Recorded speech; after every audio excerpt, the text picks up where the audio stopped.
work that needs to be done to ensure that the vision and the dream of Nunavut becomes a realization.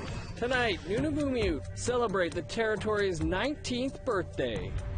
And who will be the next national chief?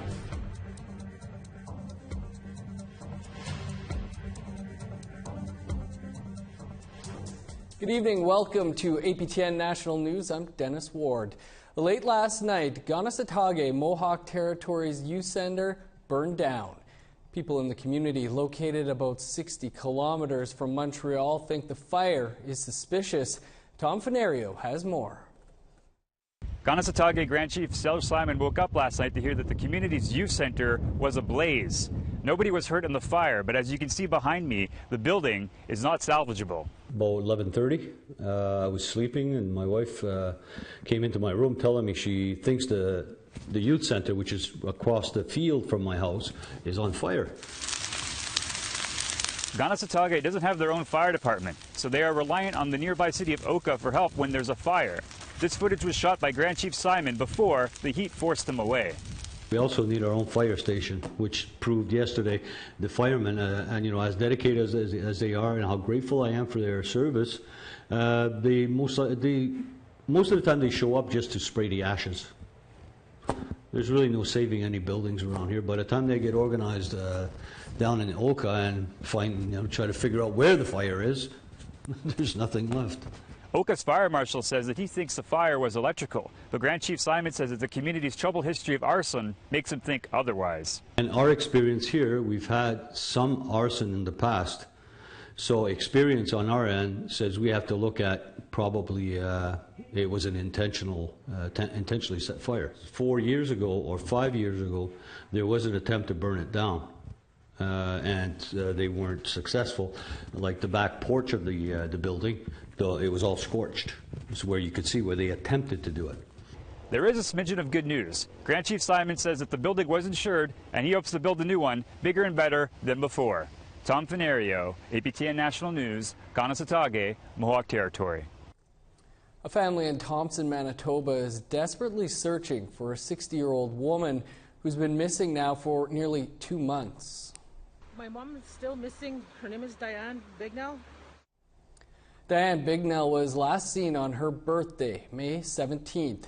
Since then, her daughter, Claire Bignell, says the family has been doing their own ground search and spending their own money in the process. She says search groups and community members from nearby First Nations have joined in on the search. Claire was notified of the findings of her mom's jacket and apartment keys on June 26th. But with no answers, Claire says the hunt for her mother is frustrating.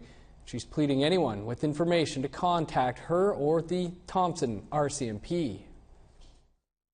I just want to bring my mom home. She's our mom.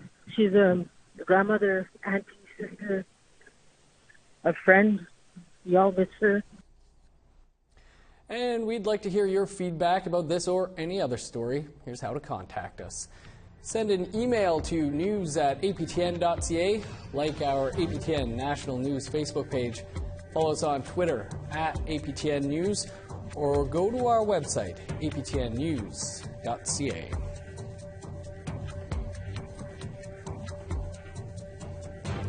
The British Columbia government has just announced more funding for organizations who help young people with mental illness and addictions.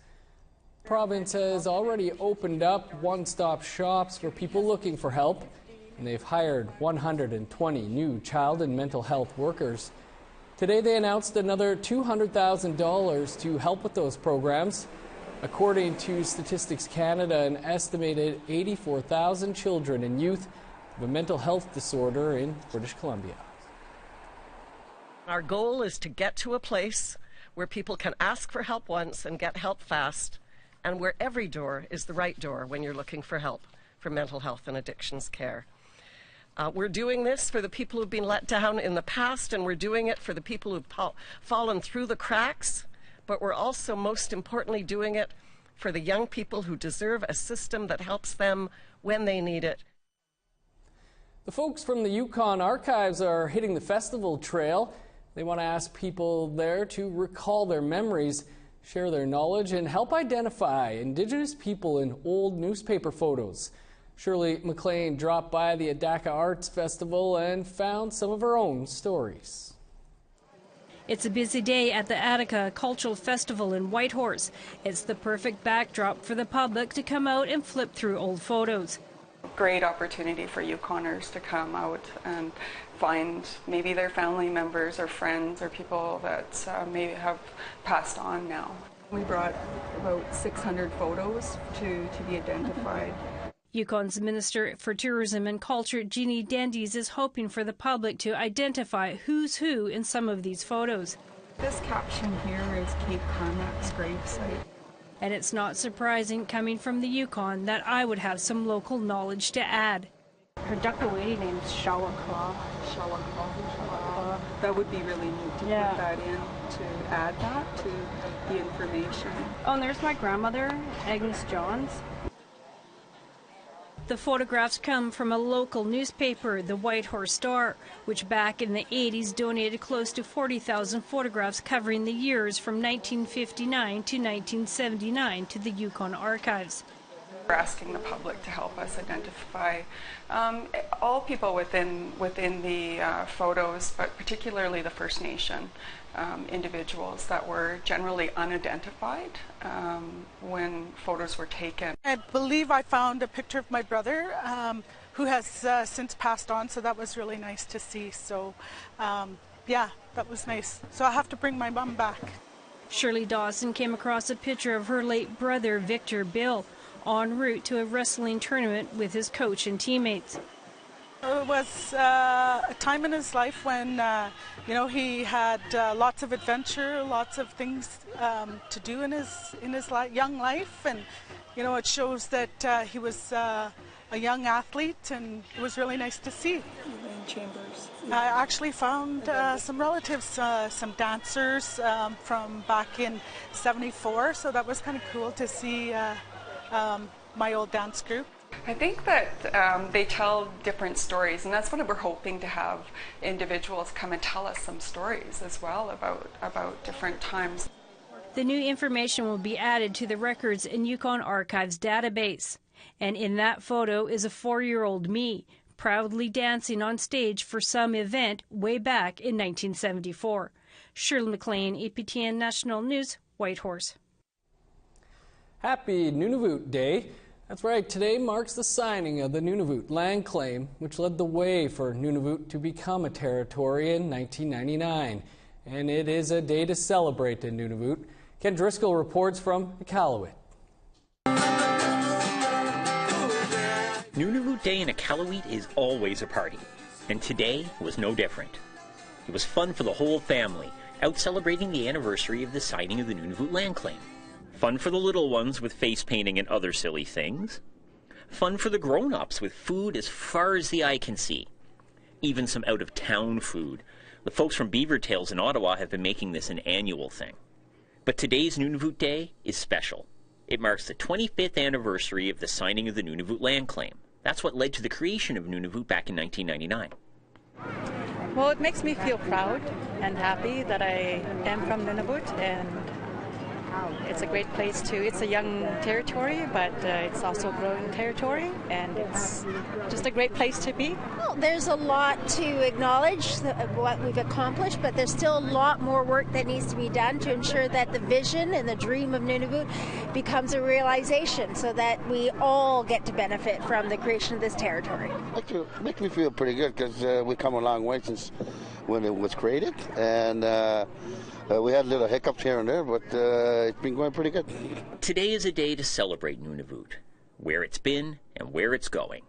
This scene was played out all across the territory, with each community celebrating an idea.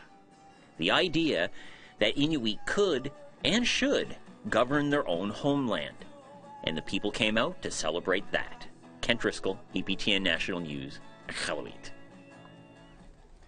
Greyhound Canada has announced it will end its bus and freight services for Alberta, Saskatchewan, Manitoba, and most of British Columbia. The Canadian Transport Company says the changes will take effect October 31st. leaving many Canadian cities in the lurch and 415 employees out of a job. The company is blaming flailing ridership as the cause, fighting a 41% decline since 2010. Operations will continue in Ontario and Quebec. Time for a quick break, and then we'll take a look at the candidates running for National Chief of the Assembly of First Nations. But first, here's a look at a story we're working on. I'm Tamara Pimentel. The Calgary Stampede is in full swing, and I'll be bringing you an Indigenous perspective from the Indian village to the rodeo. Treaty 7 plays a huge role in the greatest outdoor show on earth. I'll have those stories for you this week on APTN National News.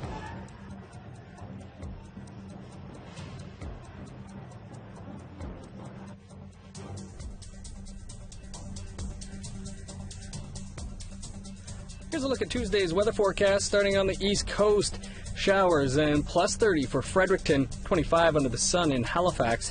Rain and 21 for Happy Valley Goose Bay. Rain and 20 in Cartwright, 20 in Sept-Îles and Saguenay, 18 in Chibougamau.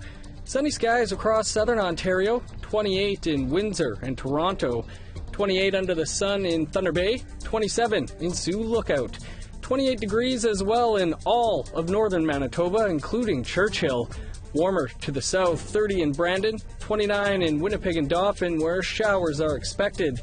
In Saskatchewan, 30 for Estevan, 29 in Regina, 27 in Saskatoon, 27 under the sun on Tuesday in La Ronge and Uranium City.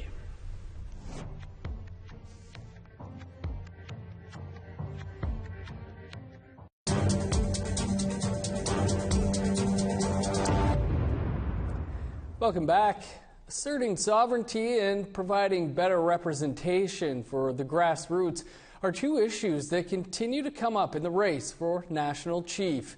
Nearly 640 chiefs or proxies will be able to vote to elect a National Chief on July 25th in Vancouver. APTN will have coverage from the Assembly. 5 candidates have put their name forward. Incumbent National Chief Perry Bellegarde feels there is momentum for First Nations, but the work on closing the gap, as he put it, is not yet done. Bellegarde admits a better job must be done on certain fronts, but for those critical of the relevancy of the AFN, Bellegarde believes it's never been more relevant, and that's reflected, he says, in the fiscal resources going out to the people. We've got $17 billion that we've advocated for over 7 fiscal years, which is more money than Kelowna, which was only $5 billion over 10 years. And that's to address housing and education and child welfare, everything that we need in our communities. But we're not jumping up and down because there's still a lot more work to get done. We still have 40,000 children in foster care that needs to be addressed, working towards First Nations jurisdiction over child and family services. We still have too many of our people in jails. Sheila North is currently the Grand Chief of Manitoba, Kuwaitannawi-Okimakanak, representing First Nations in northern Manitoba. The former journalist believes life has improved for First Nations in the post-Stephen Harper era, but North worries the AFN is making decisions without the proper input. We have to take the grassroots voices and opinions, and of course the chiefs, to the forefront more. We have to go to the places where we need to hear them and find a way, a process that brings those voices out more to the forefront and clearer, because we have to be accountable to our communities and our families ultimately. Former president of the Haida Nation, Miles Richardson, believes things have not improved in the 4 years since Perry Bellegarde was elected National Chief. Richardson thinks now is the time to assert jurisdiction and take a step forward. It's a crisis. I mean, I don't know how much worse it could get. Look at the situation that we're looking at with missing and murdered Indigenous women and girls. Look at the court system. Every time one of our people gets killed and shot by some homesteader, they get away with it. You know, you look at the situation of water in this is Canada. Imagine how many Indigenous peoples don't even have clean drinking water. Policy analyst Russ Diabo also feels now is a critical time for First Nations. Diabo accuses Bellegarde of being a cheerleader for the Trudeau government. He's calling for a restructuring of the AFN. I know it's not working, and it hasn't worked. You know, I've worked for 2 past national chiefs, so I know that organization from the inside. And it definitely needs to be changed and include the people's voices more. But it's not just AFN, it's from the communities on up, you know, the band offices on up. We have to go beyond just the chief and council and band staff, you know, reporting to Ottawa. It's a bigger system of change that we need, including in our thinking.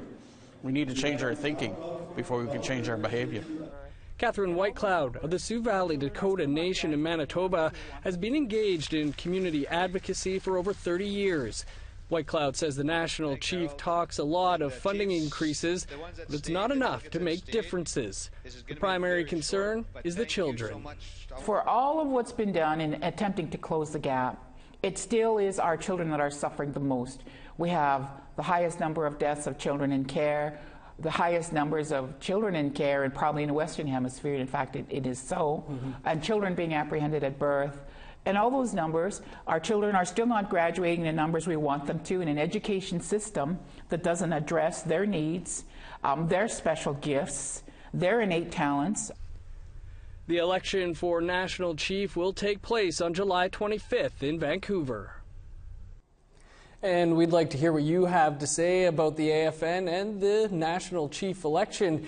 Here's how to contact us. Send an email to news@aptn.ca, like our APTN National News Facebook page. Follow us on Twitter @APTN News, or go to our website, aptnnews.ca. And you can keep watching APTN National News for coverage of the election, and find more online at aptn.ca. Time for another quick break, but stick around. There's more to come.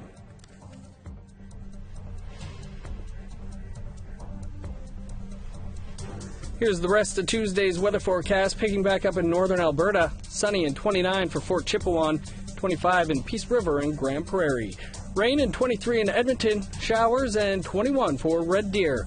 On the west coast, 21 in Victoria, 20 in Vancouver, 18 in Port Hardy. Sunny and 25 in Fort St. John, 27 under the sun in Fort Nelson. In the Yukon, cloudy and 19 in Old Crow and Mayo. Beautiful day across much of the NWT, 25 for Fort Resolution and Yellowknife. +5 is the high for Sax Harbor, 7 in Paulatuck.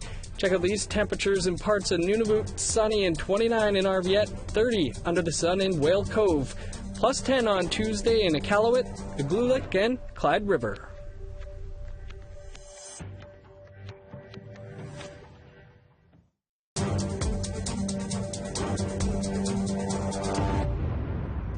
Welcome back. An Indigenous man surrounded by poverty and gang violence overcomes centuries of historic trauma.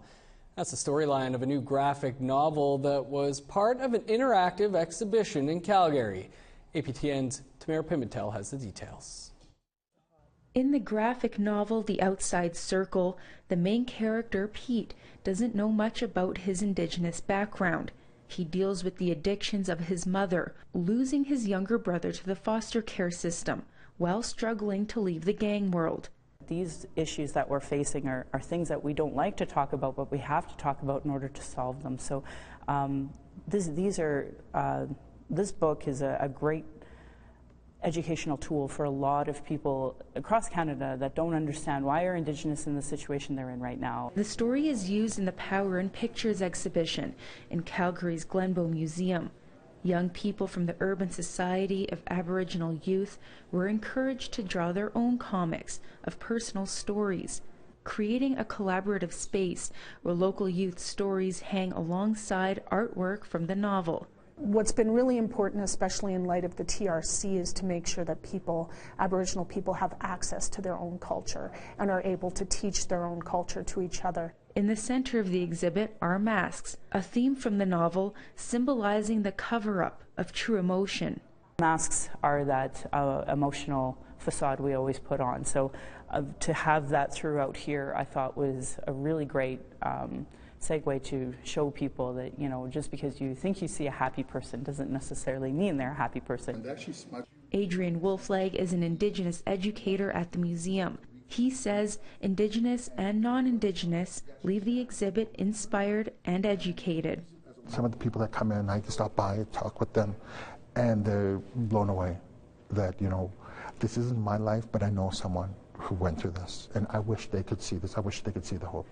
A lot of people don't pull through with it. They usually just give up and keep continuing with it. And with the novel, this person, you know, breaks through with it, and actually, you know, it has a happy ending. Tamara Pimentel, APTN National News, Calgary.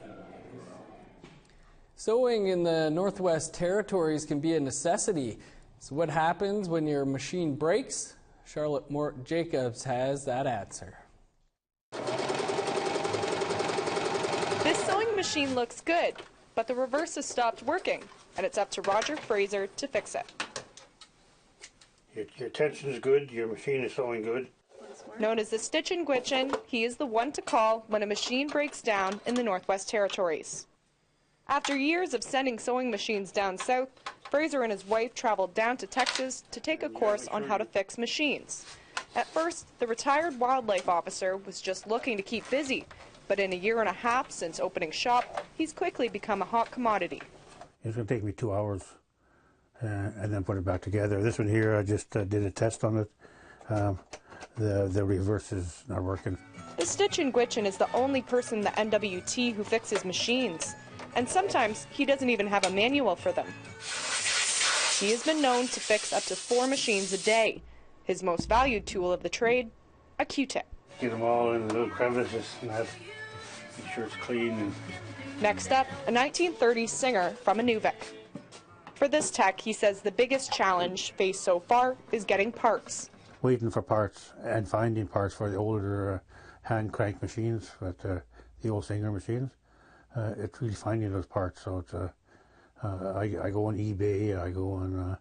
I have a sewing supplier that they're located in Toronto. Before his business opened, the cost of sending a machine down south was often more than the cost of servicing. And customers are thrilled, like Marilyn McGurran. You have 6 months of winter, so there has to be something for people to do, and sewing is really big. McGurran uses her long-arm quilting machine as a business venture, allowing for clients to keep their northern quilts in the north to be sewn up. But when a spring on her equipment broke, she turned to the Stitch and Gwitchin. He said, I don't know how to fix that machine. I've never touched one. I've never worked on one. I said, that's okay. You can fix it. I know you can fix it. Fraser says he hopes to travel to all the NWT regions to host repair workshops in the future. Until then, he'll keep northern sewers happy, one stitch at a time. Charlotte Mort-Jacobs, APTN National News, Yellowknife. That's your APTN National News for this Monday. You can always find more on our website, aptnnews.ca. APTN Investigates is up next. I'm Dennis Ward. Have a great night. We'll see you back here tomorrow.